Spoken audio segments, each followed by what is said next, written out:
before, we have new details now on weight loss plateaus. According to experts, a plateau can occur around a year into dieting, but can vary, of course, from person to person. They happen when the body starts increasing hunger to make up for those lost calories. But a new study from a researcher with the National Institute of Health shows weight loss drugs can delay the plateau longer. And speaking of dieting, it can be extra challenging with the cost of groceries. Prices for food have jumped by 25% over the past 4 years, outpacing overall inflation of 19% during that same time period. And while prices of appliances, smartphones, and other goods have declined, groceries got slightly more expensive last year, especially for things like beef, sugar, and juice. So how are you supposed to eat healthy if you're on a budget? Let's ask the expert on this Money Saving Monday. Joining me now live in studio, Dr. Natasha Bhuyan with One Medical. So what are some ways to save at the grocery store while still trying to maintain that healthy diet? Well, you know, so many people think that it's expensive to eat healthy, and it doesn't have to be. So one thing I tell my patients is fill up your pantry with staples that are nutritious and also affordable. So things like dried beans and lentils, carrots, potatoes, onions, they're a great base for lots of different meals, and even eggs. So eggs were the victim of inflation, but they have gone down in price this past year more than any other product, although they are not at the prices they were in 2022.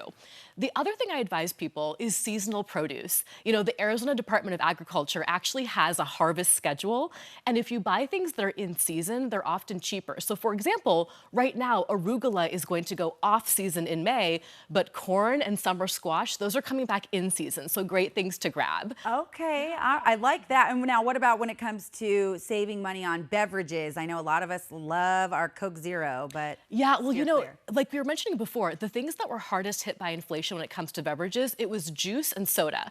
So if people are able to, I do advise that they cut back on things like juice and soda. I know a lot of people don't like to just stick with water. And so reducing juice does make a difference. Now, a lot of people drink juice every single day. They think it's healthy. It's actually not, because it's packed with sugar. And so I like to tell people to cut back on juice. The other thing is soda. If you can replace that with carbonated water, it's healthier and it's cheaper, so that's a good option. Okay. The other really important drink, the second most popular drink that Americans drink after water, is coffee.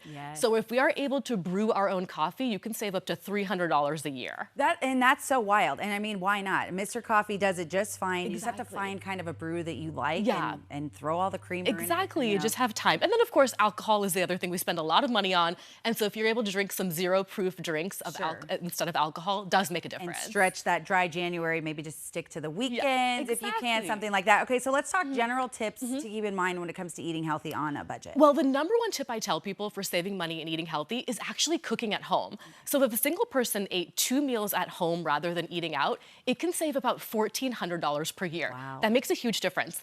The other tip I hear a lot of people that know is don't shop hungry. So people know that. But the other important tip is shop alone. So ditch your kids, ditch your partner. Just for that 30 minutes. Yeah, when you go to the grocery store, because impulse buying really racks up the bill. So shopping alone does make a big difference. And then last tip is buying in bulk. That's a lot cheaper. And then freezing the food and eating it throughout the week or even the month. Okay, and then of course, not letting any leftovers go to waste would be probably one thing we should all be doing. Exactly, yeah. So like, let us stretch out that dollar and make sure we're using every food. Get creative with leftovers. Make sure we're not wasting.